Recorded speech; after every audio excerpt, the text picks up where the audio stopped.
अस्सलाम वालेकुम व्यूअर्स, अस्सलाम वालेकुम मेरी प्यारी बहन, मेरी दोस्त, मेरी जान, अस्सलाम। हमारी ब्रिलियंट, एक्सट्रीमली टैलेंटेड सुपरस्टार हमारे मुल्क की, जिन्होंने इतनी सी उम्र से लेके इतनी सी उम्र तक हमेशा हमारे मुल्क इतनी सी उम्र तक हमारे मुल्क का हमेशा नाम रोशन किया है। और one of those few female artist जिन्होंने इतने ज़्यादा मिली नगमे गाए हैं और इतने ज़्यादा फोरम्स पे ना सिर्फ पाकिस्तान में बट पाकिस्तान से बाहर हमारे मुल्क को रिप्रेजेंट किया है। और इसके इवज़ माशाल्लाह माशाल्लाह नेशनल अवार्ड्स तो मिले ही मिले बहुत से, जिसमें तमगा इम्तियाज़ भी इंक्लूडेड है, लेकिन उसके साथ साथ इंटरनेशनल अवार्ड से भी इनको नवाजा गया। सो आपको बहुत मुबारक हो। और जब प्राइड ऑफ पाकिस्तान की बात करते हैं तो शुरू ही हमने अपने प्रोग्राम का आगाज़ ही किया विद प्राइड ऑफ पाकिस्तान। तो आइए मेरी प्यारी प्रिंसेस, मेरी शहजादी। सो बहुत ही खूबसूरत आपने गीत गाया और व्यूअर्स जब इस गीत को सुन रही थी, इस नगमे को सुन रही थी, तो मेरे जहन में बार बार मार्का हक आ रहा था। तो व्यूअर्स वही चीज़ है कि हमने ही अपने मुल्क का दिफा करनी है, हमने ही इस मुल्क को प्रोटेक्ट करना है और हम सब ने अपना अपना हिस्सा ज़रूर डालना है। तो क्योंकि 14 अगस्त की आमद है अनकरीब और हमने फर्स्ट से अपना ये सिलसिला शुरू किया, तो क्या कहना चाहेंगी 14 अगस्त एंड इंडिपेंडेंस के पॉइंट ऑफ व्यू से? सबसे पहले तो जश्न आज़ादी है, सबको बहुत बहुत 14 अगस्त का दिन है, बहुत मुबारक सबको हो। आना है अभी तो शुरू तो कर ही दिया है, तो हमारे लिए हर दिन ही हमारा मुल्क का ही होता है आज़ादी का। अगस्त 1 से पाकिस्तान में सेलिब्रेशन शुरू हो जाती है 14 तक। ये वाहिद मुल्क है जहाँ पे 14 दिन की हम सेलिब्रेशन कंटिन्यू करते हैं। हाँ बिल्कुल बिल्कुल। और दूसरा पहले तो मैं ये कह दूँ, क्योंकि मैंने मिली नगमा अभी सुनाया, इतना खूबसूरत, ये मसरूर अनवर साहब ने इसको लिखा, मुजाहिद हुसैन साहब ने इसको कंपोज किया, बहुत अच्छा। और आज तक ये ऐसे ही चल रहा है जुगन कि जब भी कोई ऐसा इवेंट होता है तो यही कहते हैं ये चलाए, क्योंकि वो लिखा इतना खूबसूरत हुआ है, लिखा बड़ा खूबसूरत है और दरिया को बाकायदा कूजे में बंद। देखिए हमें सबको मिलके ही चलना चाहिए, अपने मुल्क से प्यार करना चाहिए। और सबसे बड़ी बात है हमारे मुल्क से पाक फौज है, वो बहुत प्यार करती है, उसको सलूट है, सलाम है, सलाम है। और माशाल्लाह कितने आपने पाक फौज के इवेंट्स होस्ट किए हैं। जब भी व्यूअर्स 14 अगस्त आए, 6, 7 और 8 सितंबर हो या फिर 23 मार्च, 14 अगस्त, कोई भी ऐसा हमारे मुल्क को सेलिब्रेट करने का मौका हो, इवन जब हम 5 फरवरी को याद करते हैं अपने कश्मीरी भाई बहनों को, फिर 5 अगस्त को भी। सो द पॉइंट इज़ आप तो हमेशा टॉप पे आपका नाम होता है कि जी सायरा जी को बुलाना है। बहुत प्यार है अपने मुल्क से, क्योंकि ये देखा जाए तो हम ये जो यहाँ मट्टी धरती है हमारी माँ है, तो इसी की गोद में पले हैं हम। लेकिन तो इसके हवाले से अगर अच्छा नहीं सोचेंगे, माँ की अगर सेलिब्रेशन या माँ की बर्थडे को आपने सेलिब्रेट करना है तो सेलिब्रेट करने का भी तो एक तरीका होता है ना। आज एक्चुअली मैं स्पेसिफिकली इस पे बात करना चाह रही हूँ, सॉरी आज हमने आपको पब्लिक सर्विस मैसेज वाले दिन बुला लिया, बट ये एक ज़रूरी बात है सायरा जी। देखिए हम लोग मीडिया में जो मर्जी करें, eight the end of the day हम एक नॉर्मल घरेलू खवातीन भी तो है ना। ऐसा ही है। हमारे बच्चे, फैमिली, हज़ार चीज़ें। बिल्कुल। जब हम उस पॉइंट ऑफ व्यू से देखते हैं तो देखिए 14 अगस्त की सेलिब्रेशन तो बहुत इंपॉर्टेंट है और हमें सेलिब्रेट करना भी चाहिए। और स्पेशली 13 की शाम से लेके 14 अगस्त की रात तक कंटिन्यूअस सेलिब्रेशन चलती है, लेकिन उसके अंदर जो तकालीफ और दिक्कत आम आवाम को फेस करनी पड़ती है आवाम की ही वजह से, उस पे बात करनी बहुत जरूरी है। बिल्कुल। क्योंकि वाकई ऐसा होता है कि मैं भी दिल करता है, क्योंकि बचपन में सारे बाहर भी निकलते थे, सब कुछ होता था, अब दिल करता है बाहर निकलने को, उस दिन तो जाया नहीं जाता, क्योंकि आवाम ने माशाल्लाह कोई गाने लगाए होते हैं, कोई शोर डाल रहा है, ट्रैफिक कितनी होती है कि रास्ता नहीं मिलता, कुछ भी नहीं। और जाहिर है औरतें जो होती हैं, बच्चे भी होते हैं, यार हम दोनों माएँ वन व्हीलिंग देख के बड़ा अजीब होता है कि फिर यहाँ आवाम फिर वो ऐसा बिहेवियर करती है, तो वो बंदा अजीब ही हो जाता है कि ये क्या हो रहा है। कि व्यूअर्स बात यही है कि एक पॉजिटिव मौके को, एक अच्छे मौके को आप नेगेटिव अमल से खराब कर देते हैं। मतलब मैंने उस दिन भी बात की थी बाय द वे सायरा जी, कि देखे वन व्हीलिंग, ऊंचे हॉर्न बजाना, ये इलीगल है, ये कानूनी तौर पे आपको इजाजत नहीं किया जाता। तो आप अपने मुल्क को सेलिब्रेट करें गैर कानूनी काम करके, ये तो होना नहीं चाहिए। दूसरा ये ऊंचे म्यूजिक चलाने की नहीं इजाजत मेरी जान। आप गाड़ी के अंदर मिली नगमे सुन रहे हैं, आप खिड़की ऊपर करके जरूर सुने, खिड़कियां खोल के ऊंचे। अब 6 गाड़ियां एक ही ट्रैफिक जैम के अंदर ऊंचा ऊंचा म्यूजिक लगा रहा है। अच्छा, लोग रोड पे उतर आए हैं, मेन रोड के ऊपर, और डांस कर रहे हैं, और अल्लाह ना करे कोई एम्बुलेंस कोई ऐसी हो जाती है, वही एम्बुलेंस वगैरह आती है, कुछ कोई रास्ता नहीं मिलता, कुछ नहीं, तो ये तो नुकसान ही है ना। तो ये अच्छे तरीके से अगर करेंगे तो बहुत अच्छी बात है। बिल्कुल, और मैं यही वाली चीज़ व्यूअर्स आपको ज़रूर पॉइंट आउट करना चाहूँगी, क्योंकि मैं एक एग्जांपल आपको देती हूँ। जैसे I think if I am not mistaken 13 अगस्त को नाजिया हसन साहिबा की डेथ एनिवर्सरी होती है। मैं प्रोग्राम कर रही थी प्रेसिडेंट हाउस में, यानी कि 13 अगस्त को हमारी आज़ादी से बिल्कुल एक दिन पहले आप इस दुनिया से रुखसत हुई। एग्जाम्पल दे रही हूँ, नाजिया जी जिंदगी और मौत की घड़ियों के बीच में लड़ रही हैं, वो एम्बुलेंस में जा रही हैं, और क्योंकि लोग वन व्हीलिंग कर रहे हैं और वो कर रहे हैं, हाँ, तो वो अस्पताल ना पहुंच पाती। मैं वैसे एक बात आपको एग्जाम्पल दे रही हूँ, आजकल तो हालात ऐसे ही हैं। ऐसे ही वैसे भी देखिए, जिंदगी मौत दिन देख के तो नहीं आती ना। नहीं, उसके अलावा भी जुगन ऐसा ही माहौल हो गया, रास्ता नहीं देंगे, कुछ नहीं, ये यहाँ चल रहा है।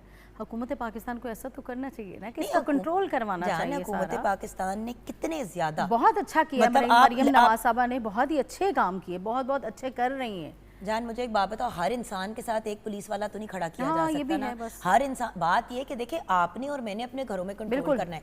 मैं अगर अपने जब हमजा 16 साल का था, 16 साल की उम्र पे उसको बाइक पकड़ा देती बस, तो वो क्यों ना वन व्हीलिंग करे, बस, वो फिर क्यों फनकारियां ना करे रोड पे। वो फैमिली का भी वही हो गया ना कि वह फैमिली का भी अच्छा नहीं, बच्चों के साथ बिहेवियर, वो उनको बचपन में फोन पकड़ा देते हैं, मगरों लाने के लिए ये लगा रहे और हम बिजी रहे, तो ये भी अच्छा नहीं है। सो व्यूअर्स, यहाँ पे एक बात मैं ज़रूर, ये जो एक इम्पॉर्टेंट चीज़ की निशानदेही की, देखिए जैसे कि मैम ने कहा कि गवर्नमेंट अपने एंड पे अपने एफर्ट्स कर रही है। हाँ। अब ट्रैफिक पुलिस है, एवरी सिंगल ट्रैफिक लाइट पे अगर ट्रैफिक पुलिस हो भी तो तब भी लोग फनकारियां करते हैं बीच में। ऐसे। वो एक बंदा खड़ा हुआ होता है अथॉरिटी का, जो आपको गाइड कर रहा है आपने क्या करना है। हर बंदा अपनी मर्जी कर रहा है, हर बंदा अपने तरीके से चीजें कर रहा है। व्यूअर्स, बात सिर्फ इतनी है कि मुल्क का निजाम खराब करना मुल्क को डैमेज करना है, कानून को तोड़ना मुल्क को डैमेज करना है। सो अगर हम जेन्युइनली अपने इस पाक मुल्क से, अपने इस पाकिस्तान से जिसके नाम में ही पाक आता है, बिल्कुल, उस मुल्क का के तहफ़्फ़ुज़ नहीं करेंगे। देखिए, प्रोटेक्शन सिर्फ हमारी गवर्नमेंट की और हमारे आर्म्ड फोर्सेस की जिम्मेदारी नहीं है। नो डाउट सरहदों पे जाके आर्म्ड फोर्सेस ही लड़ती हैं, बट उसके अलावा क्या आपका और मेरा कोई फ़र्ज़ नहीं है, हमारी कोई जिम्मेदारी नहीं है कि हम अपने बच्चों की प्रॉपर तरबियत करें, उन पे नज़र रखें? अगर हर घर में घर वाले ही अपने बच्चों की प्रॉपर तरबियत, गाइडेंस करें और उनको तरीके से लेके चलें। पाकिस्तानी बच्चे होते हैं ना जो कानून तोड़ते हैं, जो वन व्हीलिंग करते हैं, जो गलत काम करते हैं, सो उनको सही तरीके से लेके चलना हमारा फ़र्ज़ है। और कुछ पुलिसिंग तो हम भी करें। आपके मोहल्ले में कोई बच्चा है, वो 14-15 साल की उम्र पे बाइक लेके निकल जाता है, आप उसके माँ बाप से जाके बात करें और कहेंगे जी आप इसको नहीं रोकेंगे, हम पुलिस में रिपोर्ट करेंगे। हम लोग जब तक खुद चीज़ों को कंट्रोल में नहीं लेके आएंगे व्यूअर्स, ये चीज़ें खुद ही नहीं चेंज होंगी। As citizens of Pakistan laws भी हैं, रूल्स भी हैं, ये सारे लॉज हैं। कानून तोड़ेंगे तो फिर कौन सा आप अपने मुल्क के साथ प्यार या मोहब्बत का इजहार कर रहे हैं? ऐसे ही ये प्यार नहीं होता। खैर, हम अपनी गुफ्तगू को कंटिन्यू भी करेंगे आगे। आज व्यूअर्स, बाय द वे, हम आपको बलूचिस्तान की सैर कराएंगे और बलूचिस्तान से रिलेटेड आपको गाइडेंस देंगे। बहुत ही खूबसूरत प्रोविंस, बहुत ही ज़रखेज़ प्रोविंस, और अगर कहें कि पाकिस्तान का major part of the future Balochistan side से निकलेगा, तो ये बात गलत नहीं है। सीपैक से रिलेटेड भी बात करेंगे, गवादर से रिलेटेड बात करेंगे, ये बातचीत तो होगी। कौन से ऐसे इलाके हैं बलूचिस्तान में जिनको विज़िट ज़रूर करना चाहिए, बलूचिस्तान में इस वक्त सिचुएशन क्या है ट्रैवलिंग के पॉइंट ऑफ व्यू से, टूरिज़म के पॉइंट ऑफ व्यू से, ये भी हम डिस्कशन करेंगे। और ऑफ कोर्स खाने पीने की भी बात करें। खाने की बात करें तो चलिए शेफ़ नूर की तरफ अपनी डायरेक्शन करते हैं। अस्सलाम वालेकुम शेफ़ नूर। वालेकुम सलाम, कैसी हैं? बिल्कुल ठीक। शेफ़ नूर, आज हमने इस पे तो काफ़ी बात कर ली है कि क्या करना है क्या नहीं। आज आप बना क्या रही हैं? आज हम बना रहे हैं जी बलोची टिक्का, और हम बना रहे हैं Balochi chicken Sajji with rice. Very nice भाई, वो दो चीज़ें जिनके बारे में हम हमेशा सुनते हैं और ख्वाहिशमंद रहते हैं कि ओरिजिनल ट्राई करें। लाहौर में नो डाउट व्यूअर्स अब सारी चीज़ें मिल जाती हैं, कराची में भी, what but Balochi Sajji absolutely delicious, और उसके साथ जो चावल होते हैं बड़ी मज़े की, और साथ चटनी एक होती है। चटनी भी बनेगी। आप रेसिपीज़ हमारे साथ शेयर करेंगे? जी बिल्कुल जी। बलोची टिक्के के लिए चाहिए जी हमें चिकन लेग और थाई 1 किलो, तेल हमें चाहिए 1.5 कप, पानी चाहिए हमें 1 कप, नमक चाहिए हस्बे जायका, सूखा धनिया 1 खाने का चम्मच, अदरक लहसुन की पेस्ट 2 खाने के चम्मच, लहसुन चॉप 2 खाने के चम्मच, हरी मिर्च 10 से 12 अदद, सुरख मिर्च 1 चाय का चम्मच, कुटी हुई सुरख मिर्च 1 चाय का चम्मच, ज़ीरा पाउडर 2 चाय के चम्मच, नींबू का रस 4 खाने के चम्मच, हरा धनिया आधा कप, अदरक जूलियन 1 खाने का चम्मच, गरम मसाला पाउडर आधा चाय का चम्मच, चाट मसाला 1 खाने का चम्मच और टिक्का मसाला 1 चाय का चम्मच। हमने इसके जो है वो टिक्का पीसीस करवा लेने हैं ऐसे, और हमने इसके लेग और थाई, अगर आपको दूसरा ब्रेस्ट पीस भी चाहिए तो वो भी आप यूज़ कर सकते हैं। हमने कढ़ाई में 1.5 कप हम डालेंगे जी ऑयल और 1 कप डालेंगे जी हम पानी डाल के हम चिकन को उसमें हम फ्राई करेंगे।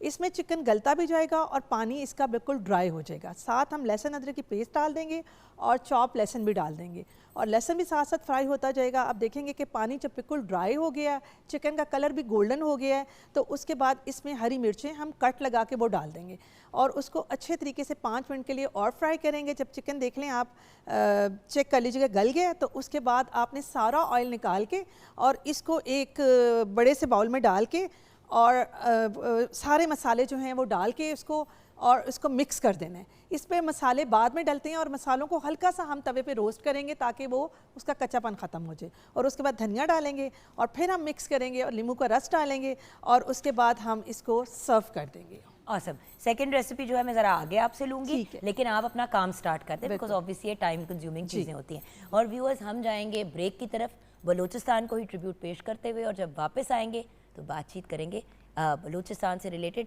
क्योंकि बलूचिस्तान की जब हम सोचते हैं तो हम हमेशा क्वेटा सोचते हैं, लेकिन बलूचिस्तान सिर्फ क्वेटा तक महदूद नहीं है।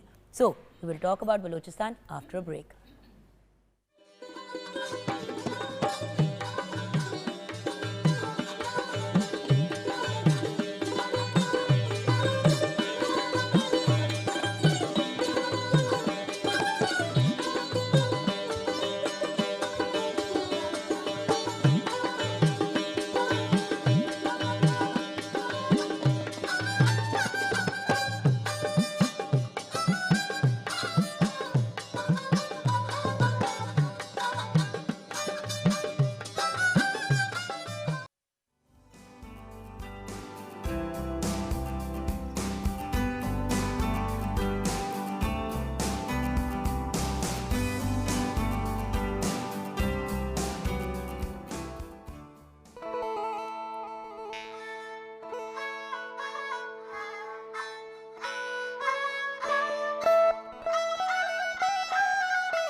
क्या बात है, बहुत बहुत बहुत खूबसूरत।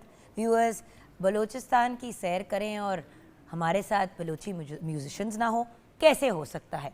और इतना लुत्फ आया, और जो पहला नाम मैं लेने वाली हूँ उनका नाम भी लुत्फ अली है। तो आज हमारे साथ लुत्फ अली हैं, रियाज आदिल हैं और आरिफ मज़हर साहब हैं। अस्सलाम वालेकुम। जज़ाकल्लाह, बहुत ही खूबसूरत धुन बजाई, सोनी धरती अल्लाह रखे।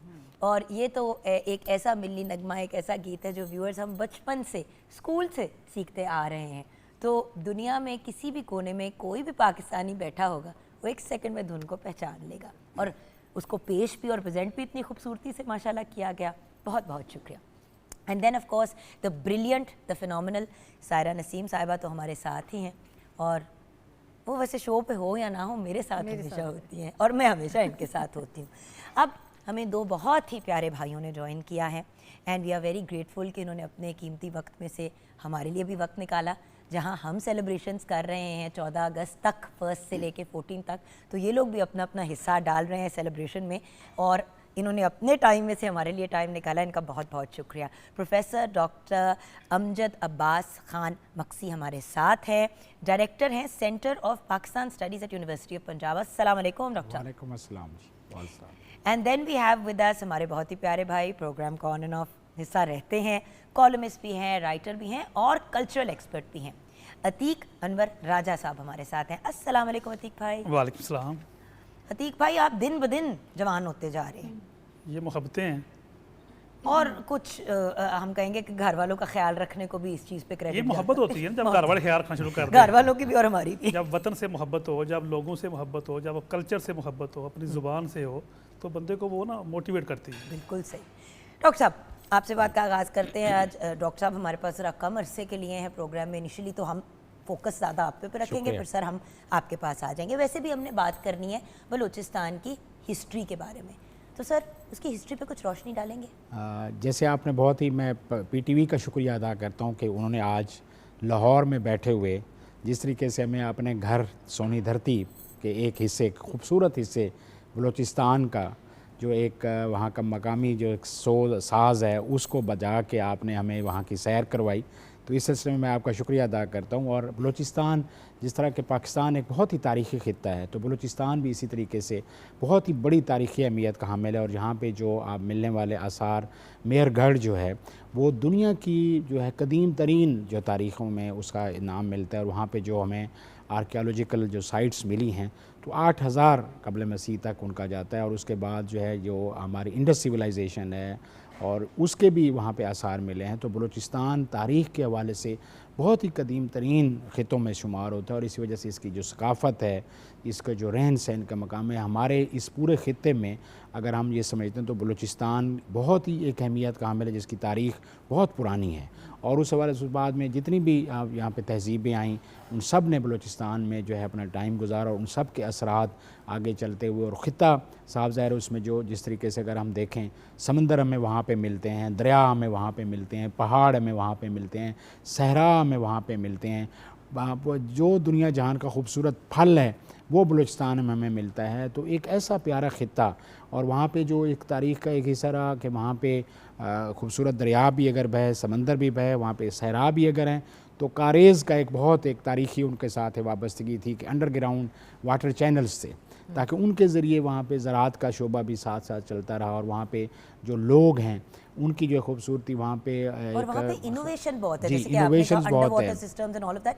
ये इनोवेशंस हैं व्यूअर्स, जी। जो बलूचिस्तान में की गई और जिनसे इंस्पायर होके फिर पाकिस्तान में भी इन चीज़ों को साफ adopt ज़ाहिर है किया कि गया। ये एक वहाँ के जो लोगों का, वहाँ मैंने बताया जैसे कि बहुत ही खूबसूरत तरीके से उनका एक रहन सहन, मुझे खुद इत्तफाक हुआ है बलूचिस्तान विज़िट करने का। और आप हैं भी, उनके- और आप जी, हैं मैं भी बलूचिस्तान। इस वजह से आज जब ये साज़ बज रहा था तो मेरी रूह में वो चीज़ एक आ रही थी कि किस खूबसूरत तरीके से मुझे आपने वहाँ पहुँचाया। बहुत ही प्यारे लोग, बहुत ही मेहमान नवाज। और मैंने जैसे आपको बताया कि जो फल दुनिया तरसती है, बाकी दुनिया के लोग वहाँ पे इस तरीके से हर जगह पे मिलते हैं कि आप जैसे बहुत ही एक यादगार वो चीज़ें होती हैं कि आपको खूबसूरत फल, आपको फिर मेहमान नवाजी, फिर खाने। अच्छा नहीं, खानों पे बात क्यों? खानों को हमने अलहदा से टाइम जी देना। जी। हमें अभी छोटी सी ब्रेक की तरफ जाना है, नन्ही सी ब्रेक होगी। और ब्रेक में जाते जाते आपको पता है व्यूअर्स, हमने आपसे कहा था कि तस्वीरें वीडियोस हमारे साथ शेयर करें अपने बच्चों की, अपनी फैमिली की, ट्रेडिशनल खानों की, ट्रेडिशनल कपड़े पहन के। तो वो जो हमारे पास एक कॉम्पिलेशन आई है मज़ीद सॉरी मज़ीद आपके साथ शेयर करेंगे। ब्रेक में जाएंगे, ब्रेक से जब वापस आएंगे, Gwadar, CPEC, Balochistan, all of this ये क्या है, ब्रेक के बाद।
Welcome back from the break viewers.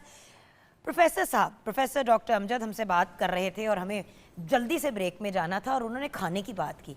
मैंने आपसे डॉक्टर साहब खाने की बात ही नहीं करनी, मुझे पता है आप अपनी बहन की तरह खाने के शौकीन तो हैं, लेकिन उससे पहले क्योंकि बलूचिस्तान एक हब बनने जा तो नहीं रहा है अब, और जा भी रहा है टूवर्ड्स हमारी इकोनॉमी को बूस्ट करने की तरफ। गवादर एक बहुत मेजर पॉइंट ऐसा बन रहा है हमारे लिए जहां से हमारी पूरी गेम चेंज हो सकती है as a country, super power की तरफ इंशाल्लाह हम जाएंगे।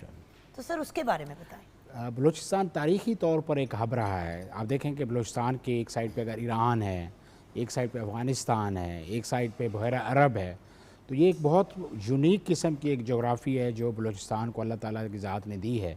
तो उसको जब आप चैनलाइज़ करते हुए जो एक प्रोजेक्ट अब हम सीपेक के हवाले से, जैसे चाइना पाकिस्तान इकनॉमिक कॉरिडोर के तहत गवादर पोर्ट को जो डेवलप किया जा रहा है, तो ये बलूचिस्तान, इस खित्ते और पूरे पाकिस्तान के लिए मैं समझता हूँ बहुत बड़ा एक जो है, जैसे आपने कहा कि एक रेवोल्यूशन आने वाला है इकनॉमिक, और जिससे एक बहुत ज़्यादा इकनॉमिक एक्टिविटीज़ ना सिर्फ बलूचिस्तान के लिए, पाकिस्तान के लिए, बल्कि इस पूरे खित्ते के लिए, सेंट्रल एशियन के लिए, अफ़गानिस्तान के लिए, ईरान के लिए, तो पूरे इस खित्ते के लिए जो है कितनी खूबसूरत। मैं चाहूँगी एक बार फिर से हम दिखाएंगे तस्वीर, ये देखें व्यूअर्स, पाकिस्तान तो नहीं लग रहा जी, लग रहा है कि जैसे कोई फॉरेन जगह की आप बात कर रहे हैं। और यही चीज़ है जो बहुत ही जो है मैं समझता हूँ कि तकदीर बदलने वाला है, और इंशाल्लाह जिस तरक्की से और जिस तेज़ी से ये मंजिलें हम आगे तय कर रहे हैं, और आप बहुत से लोगों को पूरे पाकिस्तान से माइग्रेट करते हुए भी देखेंगे टूवर्ड्स गवादर। ये नेचुरल है, नौकरियां, साफ ज़ाहिर है, क्योंकि वर्क अपॉर्चुनिटीज, एंटरप्रेन्योरशिप की अपॉर्चुनिटीज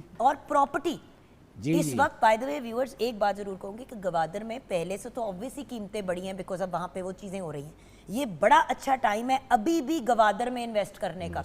अगर लॉन्ग टर्म सोच रहे हैं कि कल को आपने उस तरफ निकल रहा है, तो मैं अपने पाकिस्तानी भाई बहनों को इनकरेज करूंगी कि वहां पे रिहाइश के पॉइंट ऑफ व्यू से या इन्वेस्टमेंट के पॉइंट ऑफ व्यू से ज़रूर सोचिएगा जी। और ये इकनॉमिक हब जो है उसके साथ कोस्टल हाईवे का कनेक्शन है, और उसके साथ जो हमारे सीपेक के तहत जो रोड्स कनेक्शन बने हैं जिसने गवादर को कनेक्ट करना है सेंट्रल एशिया के साथ, पाकिस्तान के बाकी खितों के साथ, तो जैसे आप फरमा रही हैं कि एक बहुत बड़ी इकनॉमिक एक्टिविटी जनरेट होने वाली है, और उसमें बहुत ज़्यादा पाकिस्तान के इंटरनेशनली भी पाकिस्तान को एक जो बूस्ट मिलने वाला है, और साथ साथ जो लोकल सतह पे भी अपॉर्चुनिटीज़ हैं जॉब के हवाले से, ट्रेनिंग के हवाले से, और वहाँ पे जो इस वक्त सहूलियात फराहम की जा रही हैं जिसमें नौजवानों को बहुत सारी ट्रेनिंग्स हैं उनको जो है उस बारे में स्किल्स डेवलपमेंट ख़ासकर फोकस किया जा रहा है, ताकि जैसे ये इकनॉमिक एक्टिविटी जनरेट हो तो वहाँ के मकामी हमारे नौजवान जो है वो इतना ख़ुद इसको संभालें ताकि ये और वो ख़ुद अपनी किस्मत के मालिक बने, क्योंकि बहुत बड़ी अपॉर्चुनिटी जो है उनके दरवाज़े पे जिस तरीके से जो है सीपेक के हवाले से आई है,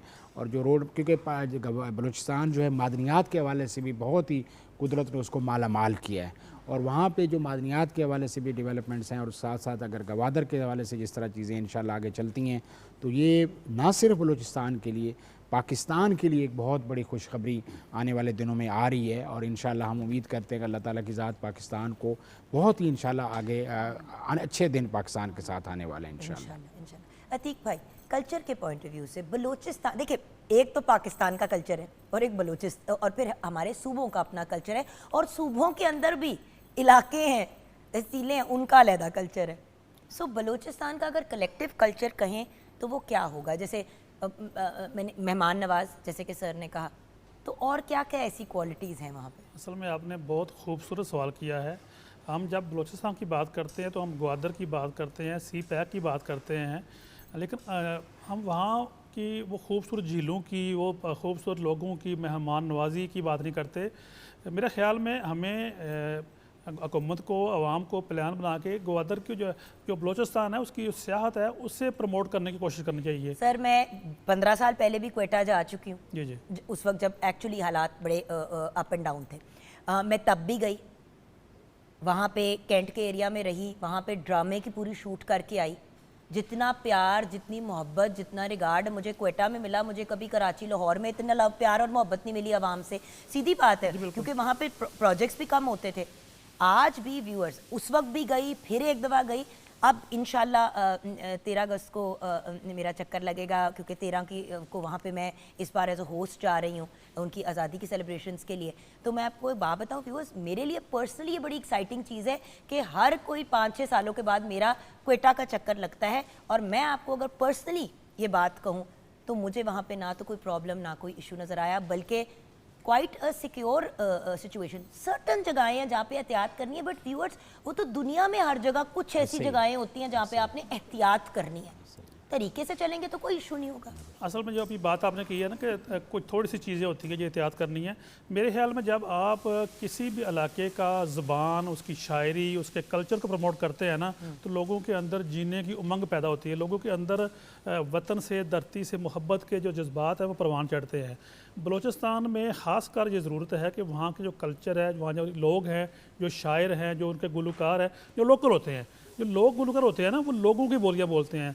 अगर हम बलूचिस्तान की बलोची ज़ुबान की बात करें जो कबल मसीह से पुरानी ज़ुबान है, और सर बच्चा बलूचिस्तान में बलूची बोल सकता है। जी जी, मैं यही कह रहा हूँ कि इतनी कबल मसीह की ज़ुबान है, और जब इतनी पुरानी ज़ुबान है तो उसमें आप सोचें कि उसमें कितनी वो होंगी, वो लोग दास्तानें होंगी, उसमें कितनी कहावतें होंगी, उसमें कितने फ़िक्रे होंगे। सर इस पे हम बात करेंगे अब ब्रेक के बाद, कि मैंने I want to talk about this, कि वहाँ के कौन कौन से ऐसे फेमस शायर हैं, कौन सी ऐसी फेमस पर्सनैलिटीज़ हैं जो ज़रा कम नोन है। देखिए नोन लोगों के बारे में तो दो चार नाम होते हैं, वो सबको ही हर जगह के पता होते हैं, बट आई डेफिनेटली थोड़ा सा मैं कुरेदना चाहूँगी, और कौन कौन से इलाकों पे अगर बलूचिस्तान जाते हैं, अगेन सिर्फ क्वेटा और गवादर नहीं है, बलूचिस्तान एक बहुत बड़ा प्रोविंस है, सो हम उस पर भी डिस्कशन करेंगे। सर क्योंकि आपने अब हमें छोड़ देना है डॉक्टर साहब, तो प्लीज़ हमें आपका पैगाम क्या है आपके अपने पाकिस्तानी भाइयों के लिए, बहनों के लिए? बलूचिस्तान से मोहब्बत का पैगाम है, पाकिस्तान से मोहब्बत का पैगाम है, और इस मोहब्बत के पैगाम को हमने पाकिस्तान के हर गोशे में फैलाना है, और इंशाल्लाह पाकिस्तान हमेशा कायम है और कायम दायम रहेगा इंशाल्लाह। Thank you so much sir.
भाई क्या बात है। लुत्फ अली, रियाज, आदिल और आरिफ मज़र हमारे बहुत ही ब्रिलियंट बलोची म्यूजिशियंस, जज़ाकल्लाह। हमारे साथ बहुत ही टैलेंटेड और ब्रिलियंट सायरा नसीम, मेरी बहन, मेरी जान, एंड देन हमारे बहुत ही प्यारे भाई अतीक अनवर राजा। अतीक भाई, बलूचिस्तान की वो कौन सी पर्सनैलिटीज़ हैं, वो कौन से लोग हैं जिनको हिस्टोरिकली हमें याद रखना चाहिए, एंड इवन राइट नाउ जो लोग जी Game बलूचिस्तान changers में बहुत से, मैंने कहा ना पहले भी शुरू में कहा था कि बलोची ज़बान बहुत पुरानी है और वहाँ का कल्चर बहुत है।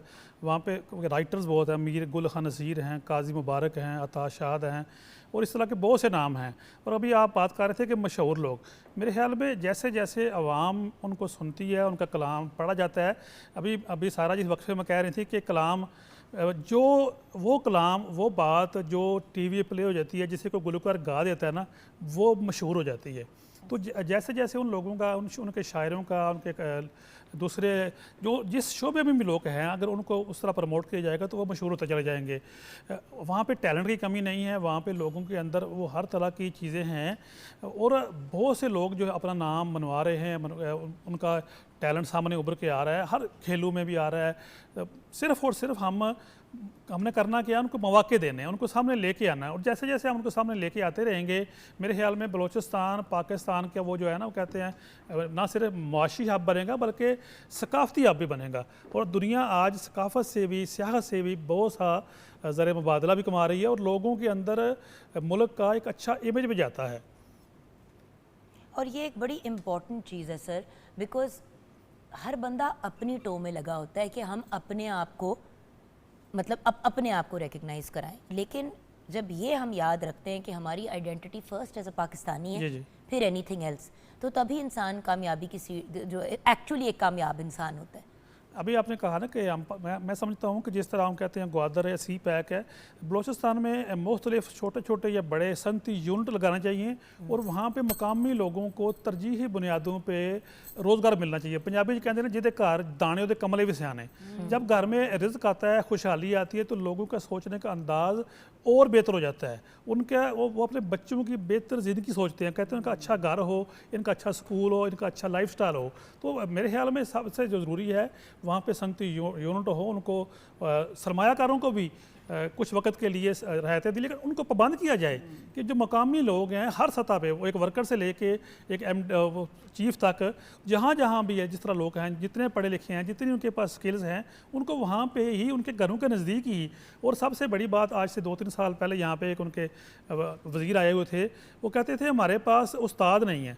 तो मेरे ख्याल में उनके पास पंजाब के इदारों में उन्हें पढ़ाना, उनके अंदर कहीं ना कहीं वो दूरी या एहसास महरूमी पैदा कर सकता है। अगर उनके घर में ही अच्छे स्कूल हों, अच्छे कॉलेजेस हों, अच्छी यूनिवर्सिटीज़ हों, तो जब वो वहाँ पे ही पढ़ेंगे, तो वहाँ पे ही जब उनको वो चीज़ें मिलेंगी, तो उनके अंदर वो ज़्यादा वतन से, धरती से लगन होगी। जब पंजाब में आएंगे, लाहौर में आएंगे, वो रैपिड बस देखेंगे, वो मेट्रो ट्रेन देखेंगे, तो कहेंगे ये क्या है। अगर यही चीज़ें वहाँ पे भी वो घूमते कर दें, अभी शुरू हो चुकी चीज़ें, अल्हम्दुलिल्लाह काफ़ी बेहतरी आ रही है, सड़कें अच्छी बन रही हैं, दूसरी चीज़ें भी हो रही हैं। अगर ये चीज़ें वहाँ पे उनको घरों के नज़दीक मिल जाएंगी, तो मेरे ख्याल में ये हर लिहाज से, एक आम बंदा जो है ना, वो नहीं देखता कि मुल्क का ज़र मुबादला कहाँ चला गया है, उसे देखिए पता भी नहीं होगा ये क्या होता है। आम बंदा ये देखता है कि मेरा बच्चा सुबह गया है और शाम को वो अपना दिहाड़ी लगा के वापस आ गया है, दफ्तर जा रहा है, उसे जॉब मिल रही है, वो किसी कॉलेज में पढ़ता है, किसी यूनिवर्सिटी में पढ़ता है, उसकी डिग्री की कोई वैल्यू है। तो अगर अच्छे तलीमी इदारे वहाँ पे बन जाएं, लोगों को वहाँ पे रोज़गार मिल जाए, तो ये पाकिस्तान के लिए, पाकिस्तान का इमेज बेहतर करने के लिए ये बड़ा ही मेरे ख्याल में बेहतर होगा। और ये 14 अगस्त के वाले से जैसे आप प्रोग्राम कर रहे हैं, और ये खुशी भी हो रही है। और हम क्योंकि मैं भी एक गाँव की सा हूँ, जब हम पढ़ने जाते तो हम 2 घंटे सफ़र करते थे, फिर हमारा कॉलेज आता था, तो हम कहते थे ये कहाँ फंस गए हम। तो मेरे ख्याल में जितने लोगों को वहाँ पे देखा ना कि इतना बड़ा सूबा है, पाकिस्तान का सबसे बड़ा सूबा है, तो वहाँ पे क्या 34 के करीब जो हैं वो उनकी वो क्या कहते हैं ज़िले उनके हैं। तो जितने भी ज़िले हैं वहाँ पे उन ज़िलों में अच्छे अस्पताल हों, अच्छे तलीमी इदारे हों, घरों के नज़दीक हर सहूलत हो, तो मेरे ख्याल में ये सबसे बेहतर रहेगा। बिल्कुल। और फाइनली खाना जैसे वो लोग मेहमान नवाज हैं, वहीं उनका खाना, उनका सज्जी, उनका दम पोख्त, उनके गोश्त बनाने की क्या क्या, क्योंकि वहाँ पे वो मेरे ख्याल में बकरे, वो दुम्बे वहाँ पे मुकामी पहाड़ों में पलते हैं, तो जो उनकी खुराक होती है उसका भी अपना एक टेस्ट होता है। सज्जी, तो जब सजी ले कहते हैं तो वो मुंह में उसका जायका आ जाता है। तो उनका जो है वो उनके खाने, उन जो मेहमान नवाजी उनकी है ना, वो उस खाने का लुत्फ और बढ़ा देती है। मेरे बहुत से दोस्त वहाँ पे गए हैं, वो कहते हैं कि वो ऐसे बैठ जाते हैं ज़मीन पे और खाने का ऐसा पेश करते हैं कि उसका लुत्फ बढ़ जाता है। तो मेरे ख्याल में और यही इतना खाना सामने रखते थे कि देख के ही पेट भर जाता है। देख, वो इतनी इतनी इतनी बड़ी बड़ी उनकी रोटी होती है, एक रोटी बंदे 10 बंदे खा लें। नहीं भैया, वही वाली बात है ना, क्योंकि एक बहुत खूबसूरत कॉन्सेप्ट है बलूचिस्तान में शेयर करने का। जी जी, बड़े कम लोग अपनी प्लेट में डाल के खाते हैं। होता ही है कि सब कुछ सामने पड़ा, क्योंकि मैं गई हुई हूँ और मेरा तो बहुत ही खूबसूरत एक्सपीरियंस रहा। जब ऑब्वियसली रेस्टोरेंट या होटल वगैरह में जाओ क्वेटा में, तो ऑब्वियसली वो आपको उस तरह से देते हैं। किसी के घर जाओ तो वो पूरा एक दस्तरखान बिछा होता है ज़मीन पे, आप साथ बैठ जाएं, उनके प्लेट आपको देते हैं क्योंकि आप मेहमान हो। बट ज़्यादातर लोग जो है वो डायरेक्ट ही हाँ और बड़ा ही, और ये भी, इससे भी प्यार बढ़ता है जी। बांट के खाने से तो, एक बर्तन में खाने से तो प्यार बढ़ता है ना। तो ये कल्चर उनका बड़ा ही, मैं कहता हूँ, रिच है। और आज दुनिया, जब किसी को पड़ोस में किसी के पता नहीं होता, और एक लोग जो सबको इकट्ठे बैठा लेते हैं दस्तरखान पे और इकट्ठे बैठ के खाते हैं, और मेहमान को वो अपना, वो कहते हैं रहमत के, सभी कहते हैं, लेकिन वो जिस तरह लोगों को वो मिलते हैं, लोगों की इज़्ज़त करते हैं, ये एक यूनिक चीज़ है। बिल्कुल बिल्कुल। तो सर, खाने की बात हो रही है तो किचन में मैं जल्दी से रुख करना चाहूँगी, और शेफ़ नूर ने एक और हमारे साथ रेसिपी सज्जी कर रहे हैं। तो सज्जी की रेसिपी भी तो हमने शेयर करनी है, और बल्कि मेरे ख्याल से कुछ तैयार भी हो गया है। जी, बलोची टिक्का हमारा बिल्कुल रेडी है। बलोची टिक्का जिसकी रेसिपी शेयर की थी वो बिल्कुल रेडी है। सज्जी की रेसिपी की तरफ हम बढ़ेंगे, और सज्जी भी आई थिंक अवन में बेक हो रही है। बंद कर दिया जी हमने जी अवन? जी जी जी, बस राइस निकालती हूँ प्लेटर और में। अवन वो रेडी है सज्जी? जी जी, क्या बात है। हाँ, रेसिपी की तरफ आते हैं। जी ठीक है जी। बलोची सज्जी के लिए हमें चाहिए जी होल चिकन स्किन के साथ चाहिए हमें एक नमक चाहिए 3 खाने के चम्मच, सिरका 1/4 कप, पानी जो है वो पूरा एक बाउल चाहिए जिसमें हमारा चिकन डिप हो जाए। और इसको 1 घंटे के लिए आप चिकन को नमक और सिरके वाले पानी में आप डिप कर देंगे। उसके बाद इसको निकाल के आप फ्रीज़र में रख दें इसको, ताकि उसका पानी सारा स्क्वीज़ हो जाए। सजी मसाले के लिए चाहिए साबुत धनिया 1.5 खाने का चम्मच, सफ़ेद ज़ीरा 1.5 खाने का चम्मच, काली मिर्च साबुत 1.5 खाने का चम्मच, अजवाइन 1 चाय का चम्मच, सब्ज़ इलायची 5 अदद, नमक 1.5 चाय का चम्मच, अदरक पाउडर आधा चाय का चम्मच। इन सब मसालों को रोस्ट कर लेंगे और इसको हम पीस लेंगे मसालों को। और उसके बाद हमें इसमें चाहिए जी अदरक लहसुन की पेस्ट चाहिए 1.5 खाने का चम्मच, नींबू का रस 2 खाने के चम्मच, तेल 2 खाने के चम्मच, ऑरेंज फूड कलर 1/4 चाय का चम्मच। इसको हम मसालों को, जो सारे मसाले हमने पीसे हुए हैं, उसमें आप अपनी ज़रूरत के मुताबिक ले लें, 2 टेबल से 3 टेबल स्पून उसमें मिक्स करें नींबू का रस और ऑरेंज फूड कलर और लहसुन अदरक की पेस्ट। इसको हमने मिक्स करके और सजी पे लगा देंगे ओवरनाइट, और उसके बाद हम इसको ओवन में बेक कर लेंगे। और इसके साथ एक राइस बनाएंगे जी। चावल 2 कप है, पानी 3 कप, प्याज 1 अदद, नमक 1.5 चाय का चम्मच, लहसुन अदरक की पेस्ट 2 चाय के चम्मच, सफ़ेद ज़ीरा 1 चाय का चम्मच, सजी मसाला 1.5 चाय का चम्मच, ऑरेंज फूड कलर आधा चाय का चम्मच। चावलों को भिगो दें और प्याज को ब्राउन करें, और उसमें आपने सजी मसाला, नमक और ज़ीरा डाल देना है, और उसके बाद पानी डाल के चावल डाल दें और उसको फिर दम दे दें, और उसके बाद फूड कलर डाल के और उसको फिर मिक्स कर दें, और फिर आप प्लेटर में निकालेंगे जी चावल, और साथ हम ऊपर रखेंगे सज्जी, और साथ उसके साथ चटनी के साथ सर्व कर देंगे इसको। क्या बात है, एब्सोल्युटली डिलिशियस। और यहाँ पे हम अपने इस सेगमेंट को कंक्लूड करेंगे। सर, आपका बहुत बहुत शुक्रिया, खुश रहें, आबाद रहें। और ये भी आपसे जानना चाहूँगी जाते जाते कि जश्न आज़ादी की आमद है, तो हमारे व्यूअर्स को क्या पैगाम देंगे? जी, पाकिस्तान जिंदाबाद, और पाकिस्तान दुनिया का खूबसूरत हर लिहाज से मुल्क है। यहाँ के लोग खूबसूरत हैं, यहाँ का कल्चर, यहाँ की तहज़ीब, यहाँ के खाने, यहाँ के गुलकार, यहाँ के मौसीकार, यहाँ की हर चीज़ खूबसूरत है। हमें इससे मोहब्बत करनी चाहिए, और हम हर बार कहते हैं कि हमें झंडियों के साथ साथ दरख्त लगाने चाहिए। मैं अपना एक छोटा सा 2-3 शेर हैं कि जाग जाएंगे सोए हुए बख्त मेरे दोस्त, जाग जाएंगे सोए हुए बख्त मेरे दोस्त, लगाओ तुम अपने आंगन में दरख्त मेरे दोस्त, ये तलख लहजा तो देन है वक्त की, वरना अतीक दिल का नहीं है सख्त मेरे दोस्त। ये बहुत शुक्रिया। अपने दरख्त लगाएं, और दरख्त जितने लगेंगे मुल्क खुशहाल होगा और लोगों की ज़िंदगी में बेहतरी आएगी। यहाँ पे हम ब्रेक की तरफ जाएंगे। ब्रेक के बाद आपकी मुलाकात हाई अचीवर से कराएंगे, और अभी सारा जी से मज़ीद हमने मिली नगमा सुनना है। आप हमारे साथ रहिएगा।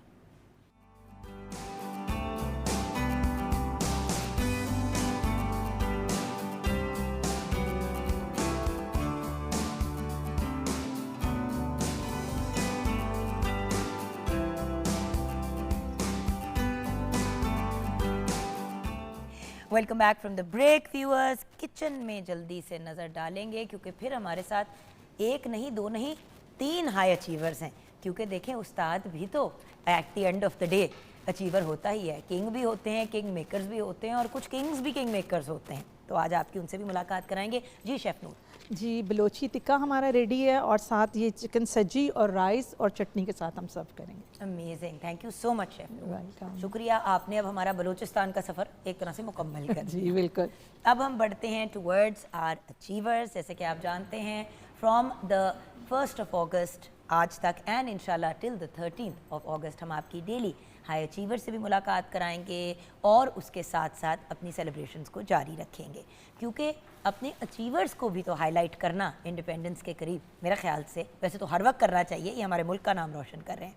हमारे साथ हैं 13 साल के 8वीं जमात में पढ़ने वाले मोहम्मद सुहेल अदनान, एक बेहतरीन स्क्वॉश प्लेयर जिन्होंने पाकिस्तान में तो अपनी जगह बट इंटरनेशनली हमारा नाम बहुत रोशन किया। अस्सलाम वालेकुम।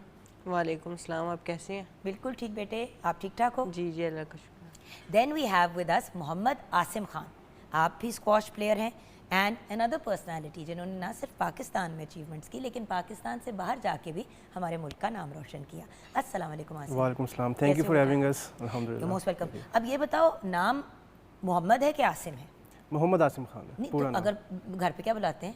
आसिम बोल। आसिम, हाँ ठीक है। मैंने कहा मैं ज़रा क्लियर कर लूँ ना, अब दोनों के नाम, बल्कि तीनों के नाम के साथ ही मोहम्मद लगता है। माशाल्लाह, आज तो हम बहुत ही लकी हैं। Then we have Mohammad Mansoor Sahab. मैंने कहा ना कि किंग भी तो किंग मेकर। कुछ लोगों में ऐसी सलाहियत होती है कि वो खुद भी ब्रिलियंट होते हैं और उनके अंडर जो लोग सीखते हैं या गाइडेंस लेते हैं वो भी फिर हाई अचीवर्स बन के निकलते हैं। A high achiever himself and then a king maker. हमारे साथ मोहम्मद मंसूर साहब हैं, वाइस प्रेसिडेंट है at the Punjab squash association. अस्सलाम वालेकुम मंसूर भाई। वालेकुम अस्सलाम जी, बहुत शुक्रिया जी, आपने बहुत ज़बरदस्त वेन्यू पे, बहुत से ज़बरदस्त इवेंट पे हमें इनवाइट किया, आपका बहुत बहुत शुक्रिया।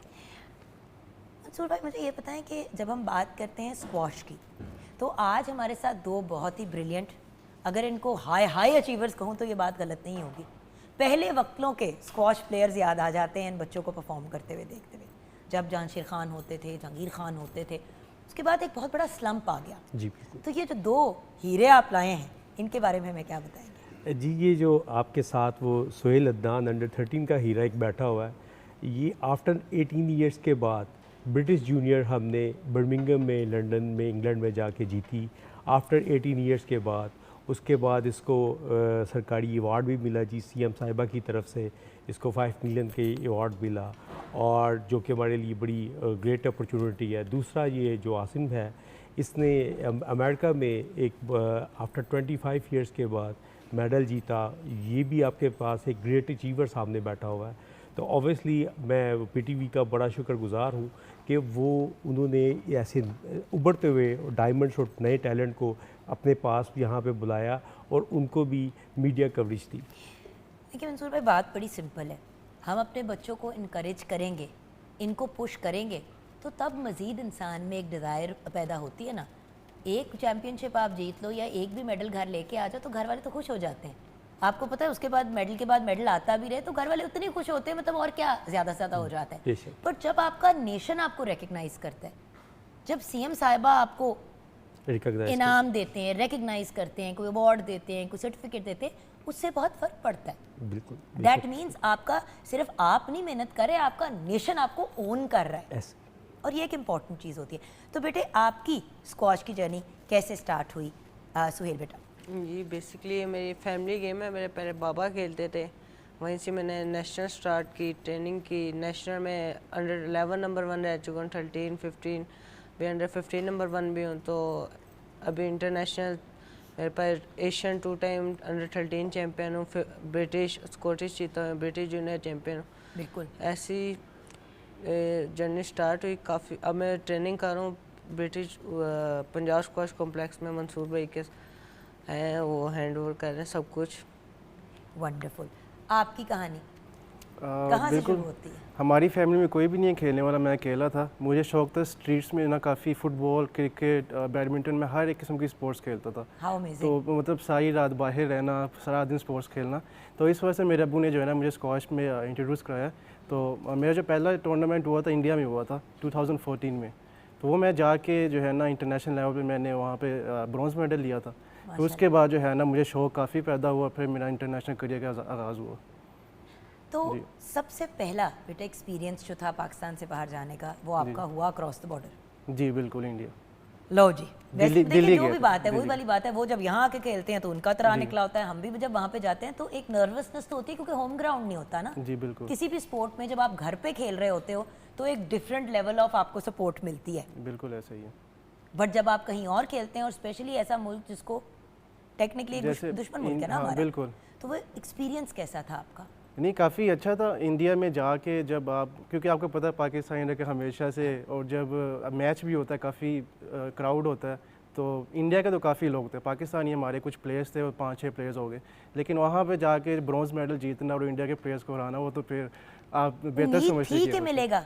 नहीं, क्योंकि मेरा पहला इंटरनेशनल टूर था, काफ़ी टॉप के प्लेयर्स आए हुए थे, तो मुझे बिल्कुल How old उम्मीद were नहीं थी। मैं था तकरीबन, आप कह लें कि 10-11 साल का था मैं। सदके जाऊं। हाँ सॉरी, 2008 की बात है, मैं गलत हो गई थी, 2008 की बात की थी। वाओ, जी। आपका पहला एक्सपीरियंस बाहर जाने का? मैं सबसे पहले यूके गया था।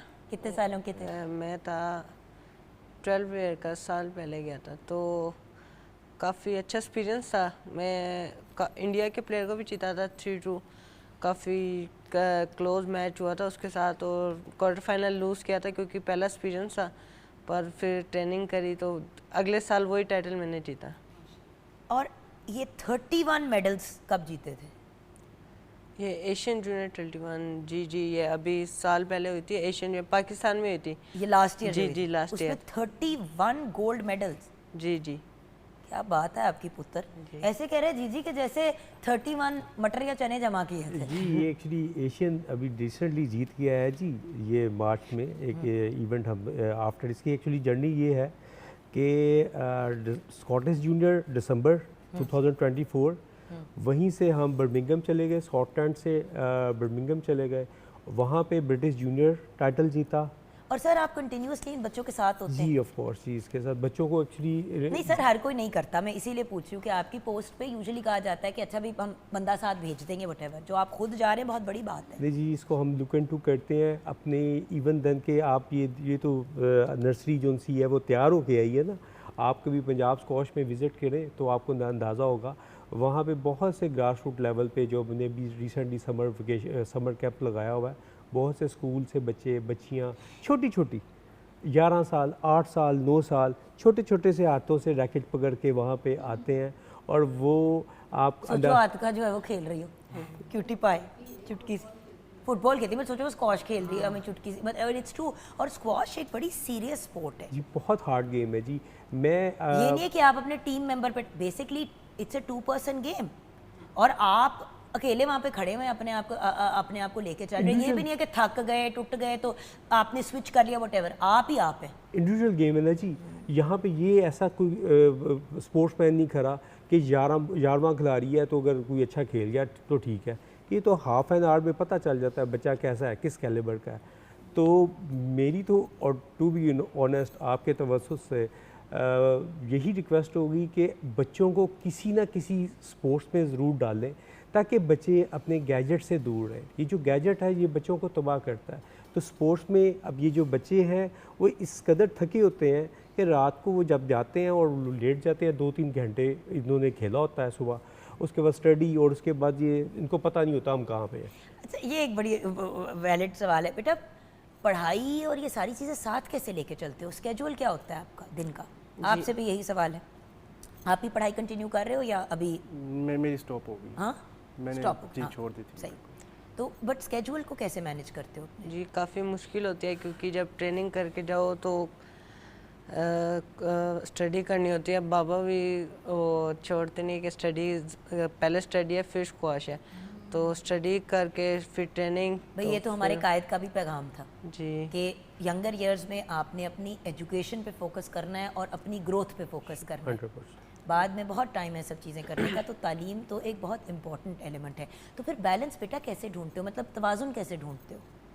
क्योंकि देखो एक तरफ आपने 2-3 घंटे अपनी ट्रेनिंग करनी है, उसके बाद फिर आपने एक तो स्कूल कॉलेज जो भी है बंदा स्कूल अटेंड कर रहा है बंदा, फिर उसके बाद आपने पढ़ाई भी करनी है, होमवर्क होते हैं, और क्लास 8 काफ़ी सीनियर क्लास जी जी।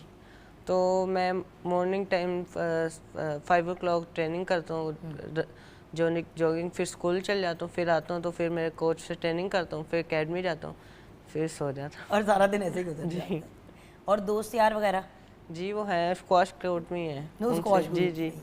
आप कैसे हैंडल करते थे, बिकॉज आपने भी बहुत छोटी एज पे स्टार्ट किया था, तो उस वक्त पढ़ाई को साथ में अपनी स्पोर्ट्स को सब चीज़ों को कैसे मैनेज करते थे? जी बिल्कुल, जैसे आप सुहेल तो ने माशाल्लाह you are a more senior squash player जी ना? जी जी जी बिल्कुल, जैसे सुहेल ने बताया कि मेरी भी रूटीन ऐसी होती थी, हम सुबह 5 बजे उठते थे, हमारी 2 घंटे की फ़िटनेस होती थी, फिर वहाँ से चेंज करके हम सीधा स्कूल जाते थे, स्कूल में पढ़ के फिर उसके बाद जब स्कूल से हम 2 बजे आया हम, तो 3 बजे एकेडमी, 3 से 4:30 एकेडमी में जाता था, फिर उसके बाद जो है ना सीधा एकेडमी से मैं जाता था वहाँ पे पंजाब स्क्वाश कॉम्प्लेक्स, 5 से 7 साढ़े 7 तक जो है ना हमारी स्क्वाश होती थी। एजुकेशन की आपने बात की थी, तालीम बहुत ज़रूरी है, क्योंकि जिस टाइम पे आया था मैं आया था उस टाइम इतना हमें बताया ही नहीं गया था, इतनी इन्फॉर्मेशन नहीं दी गई कि हम इस बेसिक में ना स्पोर्ट्स बेस पे हम बाहर जाके हमें अच्छी स्कॉलरशिप भी मिल सकती है। तो आजकल जितने भी प्लेयर्स हैं और जितने भी पेरेंट्स हैं उनको भी यही पैगाम है, जो बच्चे स्पोर्ट्स खेल रहे हैं उनको अपनी एजुकेशन ज़रूर खिलानी है। आप सोचो कि आईवी लीग यूनिवर्सिटीज़ में, हार्वर्ड, येल टाइप में भी आपका दाखला हो जाता है, और स्कॉलरशिप बेस के ऊपर अगर आप अच्छे स्क्वाश प्लेयर हों, जी, बिल्कुल स्क्वाश हो गया, टेनिस हो गया, बहुत से स्पोर्ट्स हैं, उसके बेस पे भी आईवी लीग, चाहे आपने बिजनेस स्टडीज़ क्यों ना पढ़नी, आपका हो जाता है। 100% जी। मैं आपको बताना यहाँ पे चाहूँगा, ये बाय द वे पेरेंट्स की नॉलेज के पॉइंट ऑफ व्यू से मैं हमने आपको बात यही की। बताना चाहूँगा आपके, ऑब्वियसली फिर मैं यही कहूँगा कि आप ही की तवज्जो से ये जा रहा है। हमारे स्क्वाश प्लेयर जो से हैं, कहीं यहीं से बच्चे इस कॉम्प्लेक्स से हार्वर्ड में स्कॉलरशिप पे, येल में स्कॉलरशिप पे, टिफिनिटी कॉलेज अमेरिका में स्कॉलरशिप पे, ये ऐसी इंडिविजुअल गेम है। टू बी ऑनेस्ट, मेरा अपना बच्चा जो सा वो जीसी में स्कॉलरशिप पे है, तो ये ऐसी चीज़ है गेम स्क्वाश के आपको ऐसी सपोर्ट करती है, आपको फाइनेंशियली सपोर्ट करना शुरू कर देती है। आपका कहाँ से कहानी शुरू होती है भैया? बच्चों की तो बात कर ली, but at the end of the day जब बॉस आए हैं तो बॉस भी तो पूछना जरूरी है ना, आपकी कहानी कहाँ से शुरू होती है जी भैया? मेरी एक्चुअली जी मैं बाय प्रोफेशन लॉयर हूँ। माशाल्लाह। मेरा अपना ये हमारे दुश्मनों से एक है, क्योंकि मेरे शौहर भी तो वकील है ना। मेरा अब क्योंकि मैं हमेशा, कोई वकील मिलता है ना, कहते हैं आप दुश्मनों में से एक है, कहते हैं क्यों? मैंने कहा क्योंकि मेरे शौहर भी वकील है ना। जी भैया। मेरा जी कॉर्पोरेट लॉ सेक्टर से बेसिकली बिलोंग करता हूँ। मेरी अपनी जो प्रैक्टिसिंग है, मेरा अपना लॉ चैम्बर है लीगल एड के नाम पे, और सेकेंडली ये मेरा प्रोफेशन है, ये मेरा पैशन है। ये कोई 18-20 साल पहले मैं इनके साथ फुल टाइम करियर के साथ आप इनके साथ ट्रैवल भी करते हैं, वक्त भी निकालते हैं, जी, और ये सारी चीज़ें करते हैं। 18 to 16 कंट्रीज़ में बच्चों को लेके गया हूँ, जिसमें 2-3 मरतबा इंडिया गया, उसके बाद कोई 8-10 मरतबा अमेरिका गया टीम्स के साथ, इंग्लैंड गया, स्कॉटलैंड गया।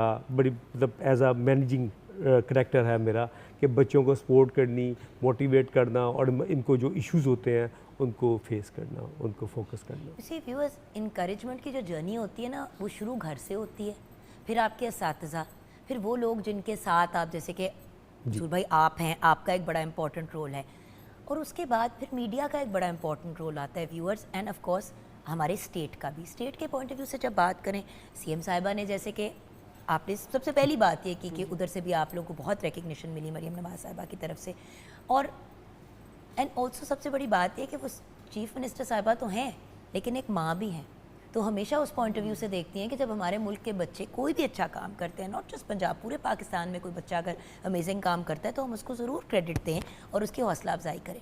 बट मीडिया को मैं ज़रूर यहाँ पे कहूँगी कि प्लीज़, जस्ट स्टेट चैनल की रिस्पॉन्सिबिलिटी नहीं है, ये हर इंडिविजुअल की जिम्मेदारी है कि जब बच्चे ऐसी अचीवमेंट्स करें, अच्छा कोई बंदा गाना निकाल देता है, जैसे वो गाना I2I आया या 1 पाउंड फिश आया, उस पर तो हर बंदा मीडिया में बुला रहा होता है अपने पास, जिनको हम 1 हिट वंडर भी कहते हैं। लेकिन जो लोग कंसिस्टेंटली मेहनत कर रहे हैं, जैसे कि हमारी ये प्लेयर्स हैं, तो मैं हमारी मीडिया की जो कम्युनिटी है उनसे स्पेशली रिक्वेस्ट करूँगी कि पॉडकास्ट, ये वो रेडियो शोज़, इन पे बुलाएं ना इन बच्चों को। एक्चुअली तो जब ये बच्चे निकलेंगे, बात करेंगे, इनका अपने मुल्क में कॉन्फिडेंस बिल्ड होगा, तो जब ये इंटरनेशनली भी हमें रिप्रेजेंट करेंगे तो फिर उससे ज़्यादा कॉन्फिडेंस से वहाँ पे बात करेंगे और ज़्यादा बेहतर अंदाज से हमारे मुल्क को रिप्रेजेंट करेंगे।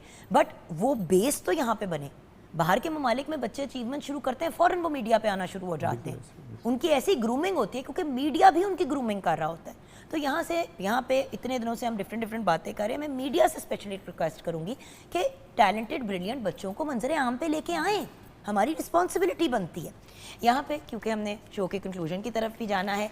सो सारा जी, आपका पैगाम हमारे व्यूअर्स के लिए, और ये आप सबसे पैगाम लेना है, आप दोनों अगर यूथ को पैगाम दे देंगे तो बहुत अच्छा हो जाएगा जी। मेरा पैगाम यही है कि आज तो नहीं, शुरू हो गया है हमारा जश्न आज़ादी। सबको पहले बहुत मुबारक हो और अपने पाकिस्तान से प्यार करें। इतना खूबसूरत मुल्क अल्लाह पाक ने हमें नवाजा है, तो इसकी हिफाजत करते हैं पाक फ़ौज वाले, उनको सलाम। और पाकिस्तान जिंदाबाद, पाकिस्तान हमेशा जिंदाबाद। बेशक बेशक जी। बेटा, यंग लोगों को अपनी तरह के क्या कहना चाहोगे? मैं बस ये कहूँगा, जितने आप स्पोर्ट्स में आए, आप मोबाइल छोड़ें, बस बाहर निकलें, उससे स्पोर्ट्स भी है, पढ़ाई भी है, आप बस करें, बस जितना हो सकता है पाकिस्तान का नाम रोशन करें। मेरा यही है कि यूथ के लिए एजुकेशन बहुत ज़रूरी है, जैसे सबने बात की है। आप अगर आते हैं तो स्पोर्ट्स में आते हैं, साथ एजुकेशन ज़रूर रखें। और पेरेंट्स के लिए ये है कि उनको काइंडली जितना हो सके आप स्पोर्ट्स के अंदर लेके बच्चे भी हेल्दी रहेंगे, आपके बिज़ी रहेंगे, और वही बात है कि फ़ोन से भी दूर रहेंगे। ब्रिलियंट मैसेज जी। फाइनली अब मेरी बस यही तमाम देखने वाले तमाम व्यूअर्स से ये रिक्वेस्ट है कि पाकिस्तान है तो हम हैं, पाकिस्तान नहीं तो हम नहीं। तो इसलिए हमें पाक फ़ौज को, अपनी गवर्नमेंट को, तमाम को सपोर्ट करना चाहिए। और पाकिस्तान जिंदाबाद, पाकिस्तान जिंदाबाद। बेशक। और यहाँ पे हम अपने प्रोग्राम को कंक्लूड करेंगे।